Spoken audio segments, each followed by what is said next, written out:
දැන් ඊශ්‍රායලය මේ මොහොතේදී යුද අභ්‍යාසවල සහ ඒ ඉරානයට තනියම ප්‍රහාරයක් එල්ල කිරීමට මුහුණ සූදානම්වෙන් සිටිනවා. ඊයේ දවසේ සිට ඇත්තටම කවුරුත් මේක බලාපොරොත්තු නොවූ දෙයක්, කවුරුත් මේක නොකළ දෙයක්, අපේක්ෂා නොකළ දෙයක්. කවුරු හරි මේක ලංකාවේ නිවුස් වල කියනවා නම් ඇත්තම කිව්වොත් බය නැතුව කියනවා. TikTok එකේ අපේ වීඩියෝ එක දැකලා තමයි මේක ඔවුන් ප්‍රකාශ කරන්න කියන එකත් බය නැතුව කියනවා. කෙසේ වෙතත් මේක තමයි ඇත්තම තත්ත්වය. ඊශ්‍රායලය දැන් සූදානම් වෙනවා. අපි හැමදාම කිව්වා වගේ මේක තමයි බෙන්ජමින් නෙතන්යාහුගේ අන්තිම කාලය. අන්තිම කාලය කියන්නේ ඔහු ස්වභාවික හේතුවකින් මැරුණ නැත්නම් මේ ඔහු දේශපාලනය කර අන්තිම කාලේ ඔහුට අධිකරණ යාත්‍යන්තර අධිකරණයන්වත් අපරාධ අධිකරණයන්වත් මොනවත් දඬුවමක් වෙන්නේ නැහැ. නමුත් ඔහු ජනතාවගේ බොහෝ දුරට ඔහුට ජනතාව 99% පමණ ආපසු දේශපාලන පැමිණ නොහැකි වේවි. කෙසේතත් ඔහු වර්තමානයේ උගුසර තබා අනාගත ඊශ්‍රායලය වෙනුවෙන් වැඩ කරන නායකයෙක් බව කියන්නට ඕනේ. වර්තමානයේ මතක තබා ගන්න.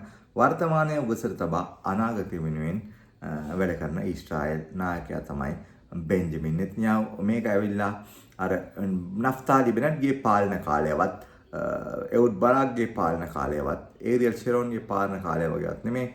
ගැහුවොත් ගහන ගේම නම් ගේම අපේ භාෂාවෙන් කියන මේ බෙන්ජමින් නෙතන්යාහු හෙවත් BBගේ පාලන කාලය තුළ තමයි මේ අත්දැකීම ඔබත් මමත් ඉඳගන්නේ. මොකද ඊට පස්සේ මොනවා වෙයිද කියන්නට බැහැ. ඊළඟ ඊශ්‍රායල් අගමැති කවුද කියන එක කියන්න බැහැ. මොකද නෆ්තාලි බෙනට් ගේ පක්ෂයට බලය හිමි නොවන්න බොහෝ දුරට තිබෙනවා. බොහෝ දුරට නෙතන්යාහුගේ පක්ෂයෙන් මහා මැතිවරණය කියුවේ නෙතන්යාහු හැරෙන්නට වෙන කෙනෙක් ඉදිරිපත් වුණොත් ජයග්‍රහණය කිරීමේ වැඩි හැකියාවක් පවතිනවා කියන එක කියන්නට ඕනේ.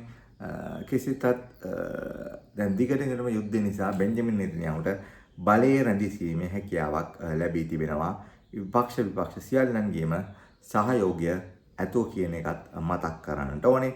ඊයේ දිනේ සිටම ඊශ්‍රායලයේ මේ යුද්ධය සඳහා ලක්ෂ තියෙනවා. විශේෂයෙන් මේකට හේතු කීපයක් තිබෙනවා. එකක් තමයි බදු එවත් කිරීම, ඉරානය ඇමරිකානු කොන්දේසි නොපැළගීම, ඇමරිකාවට ඉරානය විසින් කොන්දේසි පිළිපැදීම වගේ යම් කිසි ආකාරයකට ඒ සියලු දේවල් පවතිනවා. මෙය බොහෝ දුරට ලංකාවේ තෙල් මිලට 83ක් පමණ තමයි ලෝණ රසායනික තෙල් මිල පවතින්නේ.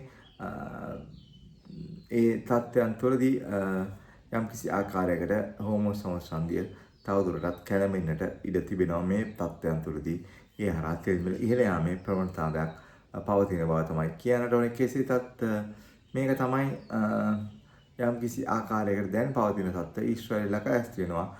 මීට පැය 12කට 14කට පෙර තමයි ඔවුන් යුද්ධයක් සඳහා ආරායන තනියම පහර දීමට අනින බවට අපට වාර්තා වුණේ කියන එකත් ඔබට කියන්නට ඕනේ. ඒක යම් කිසි ආකාරයක කවුරු කෙනෙක් කියනවා නම් ඔහු ඇවිල්ලා අපේ වීඩියෝ එක බලලා පස්සේ ඉන්ටර්නෙට් සර්ච් කරලා මේ කියන එකක් අපි මේක ඉන්ටර්නෙට් දාන්න කලින් තමයි අපි TikTok වීඩියෝ එකක් ලෙස ප්‍රකාශයට පත් කළේ කියන එකත් මතක් කරන්නටම ඕනේ. ඔබට පුළුවන් මේ වගේ ඉන්සයිඩ් ස්ටෝරිස් දැනගන්න අපව සබ්ස්ක්‍රයිබ් කරලා තියාගන්න. මේ වීඩියෝ ෂෙයා කරන්න. දැනට තත්ත්වය එකයි.